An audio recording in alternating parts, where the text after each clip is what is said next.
Budget सुद्धा सरकारने दिलेलं आहे आणि दिव्यांगांना सुद्धा अनेक योजना किंवा त्यांना जसं आपण 5% मधनं जो काही फंड ग्रामपंचायतला नगरपालिकेला त्याच्यामधनं त्यांना आपण मदत करावी असा जी आर आहे त्या धर्तीमध्ये शासन सुद्धा दिव्यांगाला काम होत नाही, परंतु ते उदरनिर्वाहासाठी ज्या पद्धतीने धडपडत असतात आणि म्हणून त्यांना सुद्धा वेगळं मानधन देण्याच्या दृष्टिकोनातून सरकारने आता एक नवीन निर्णय घेतलेला आहे। निश्चित दिव्यांगावर ते विशेष वयश्री योजना, दिव्यांगांसाठी योजना, महिलांसाठी योजना या योजनेवर सुद्धा सरकार खूप चांगल्या पद्धतीने या ठिकाणी त्यांनी निर्णय सरकारने घेतलेला आहे। निरीक्षक म्हणून नियुक्ती झाल्यानंतर प्रथमच देवळी इथे मी हा दौरा करते आहे।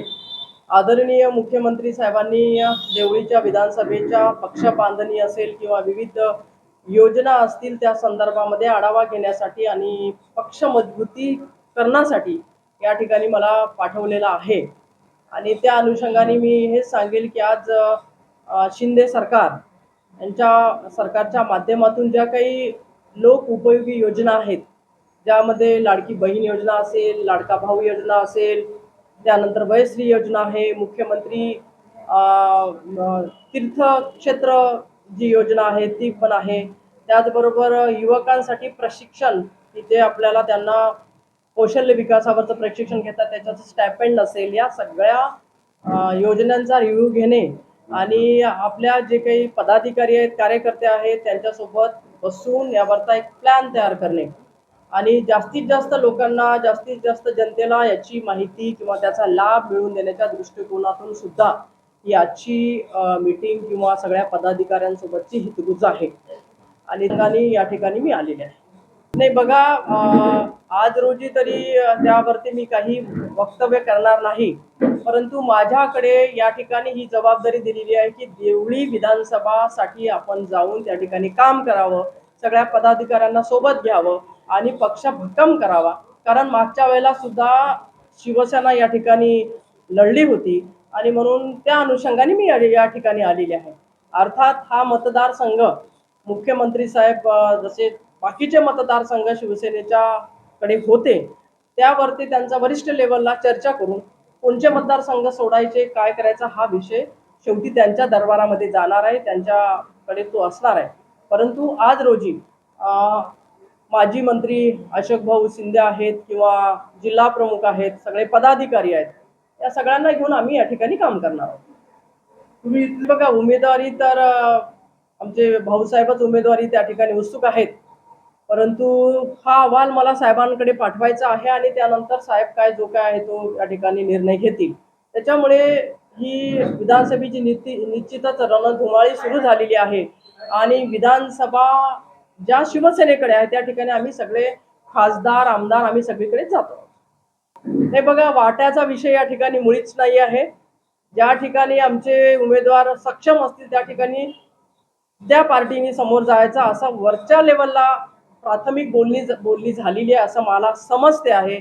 पक्षाची नेता म्हणून सुद्धा मी काम करते, त्याच्यामुळे ती माहिती माझ्याकडे आहे आणि निश्चितच या ठिकाणी आमचा परफॉर्मन्स जो असेल तो चांगला असणार आहे। महाराष्ट्रामध्ये आदरणीय मुख्यमंत्री साहेब ज्या पद्धतीने काम करत आहेत आणि ज्या योजना आम्ही दिलेल्या आहेत किंवा सामान्यासाठी सामान्य नागरिक हा केंद्रबिंदू समजून मुख्यमंत्री साहेब रात्रंदिवस काम करतात, जवळ 18 20 तास मुख्यमंत्री महोदय काम करतायत आणि निश्चितच त्याचा फायदा आम्हाला या ठिकाणी शिवसेनेच्या सगळ्या आमच्या लोकांना मिळेल यात तीळमात्रही शंका नाही। आता त्यांना कसं आहे, जो आपण म्हणतो ना एखाद्याला ते सवयच असते, जसा सकाळचा भोंगा आहे तसे हे काहीतरी नवीन नवीन षडयंत्र काढत असतात आणि सरकार आहे त्या सरकारला कसं बदनाम करायचं हा षडयंत्र करायचा।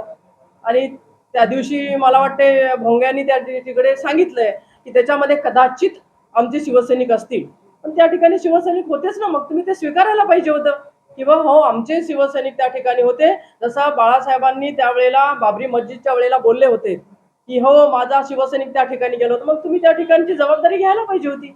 कालही पार्लमेंटमध्ये जो प्रकार झाला, आदरणीय आमचे युवा नेते श्रीकांतजी शिंदे साहेबांनी ज्या पद्धतीने तो विषय सुद्धा मीडियामध्ये मांडला, ही लोक वक्फ बोर्डच्या त्या अमेंडमेंटच्या बिलाच्या वेळेला हे सगळेजण वॉकआउट करून गेले होते आणि साहजिकच आहे त्या ठिकाणी मुस्लिम समाजाने जो काही आंदोलन मातोश्री समोर केलं हे त्यांच्या आयुष्यातलं मला असं वाटतं की हे पहिलं दुसरंच आंदोलन. याच्या अगोदर कधी मातोश्री समोर आंदोलन झाले नव्हते, परंतु मुस्लिम समाजाचे मत या ठिकाणी उद्धव गटाने घेतले, त्या पक्षाने घेतले, त्यांची मोठ्या संख्येमध्ये खासदार निवडून आले. आज त्यांना तुम्ही बाजूला करताय. हे म्हणजे असं म्हणते मी याच्यामध्ये असं म्हणेल की केवळ त्या मंडळींचा समाजाचा धर्माचा फायदा घेण्यासाठी या ठिकाणी तुम्ही सगळं केलंय का? आणि म्हणून ती शंका निश्चितच सामान्य माणसाच्या मनामध्ये सुद्धा निर्माण झालेली आहे. परंतु आदरणीय एकनाथजी शिंदे साहेब ज्या पद्धतीने काम करतायत, सगळ्यांना सोबत घेऊन काम करतायत.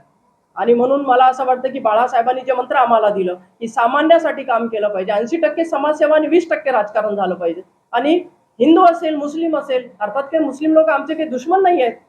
राष्ट्रीयत्व त्यांनी मान्य केलं आणि ते आमच्यासोबत आहेत, राहिले तर ते आम्ही निश्चित त्यांच्यासोबत काम करू, हे बाळासाहेब सुद्धा बोलले होते. आणि म्हणून या ठिकाणी आम्ही कोणाचा द्वेष करणारे नाही, तर आम्ही सगळ्यांना घेऊन राजकारण करणारे आहोत. आणि विकासाचं राजकारण हा मंत्र या ठिकाणी आदरणीय मुख्यमंत्री साहेब, आमचे मुख्य नेते हे घेऊन निघालेले आहेत. आम्ही त्या धर्तीवर ते आगीकूच केलेली आहे. म्हणेल की कोणाची काही गोची झालेली नाही. जे ते आपल्याला जिकडे चांगलं वाटते तिकडे गेले. पण मी असं काही आमच्या जुन्या कार्यकर्त्यांना सांगेल की खरंय बाळासाहेबांचं कार्य हातामध्ये घेऊन पुढे निघलेले आदरणीय मुख्यमंत्री साहेब, जे बाळासाहेबाला अपेक्षित होतं ते काम आदरणीय मुख्यमंत्री साहेब करतायत. म्हणून मुख्यमंत्र्यांची साथ ही सगळ्यांनी दिली पाहिजेत असं माझं स्पष्ट मत आहे. खोटीच्या भानगडीमध्ये आम्ही पडलेलो नाही. आम्हाला बाळासाहेबांनी मंत्र दिलेला आहे, 80% समाजसेवा आणि 20% राजकारण, आणि ते घेऊन आम्ही समोर निघालेलो आहोत. आणि आदरणीय बाळासाहेबांनी दिलेलं मंत्र हे आदरणीय मुख्यमंत्री साहेब त्या ठिकाणी त्याचं पालन करतायत. आम्ही कधीही काँग्रेसची साथ घ्या असं कधीच एकाही शिवसैनिकांनी म्हटलं नाही, परंतु आपले विचार गहाण ठेवून आज ज्या पद्धतीने उभाटा काम करते ते सगळे जनतेसमोरच आहे.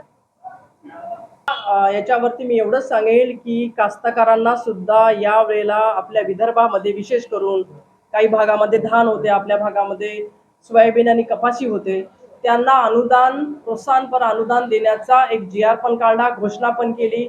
शेतकऱ्यांचं विजेचं बिल माफ या ठिकाणी आपण करतो आहोत. 7.5ची मोटर जर असेल तर त्यावरती कधीही तुम्हाला बिल येणार नाही. सगळं अनुदान देण्याचा एक GR पण काढला, घोषणा पण केली. शेतकऱ्यांचं विजेचं बिल माफ या ठिकाणी आपण करतो आहोत. 7.5ची मोटर जर असेल तर त्यावरती कधीही तुम्हाला बिल येणार नाही.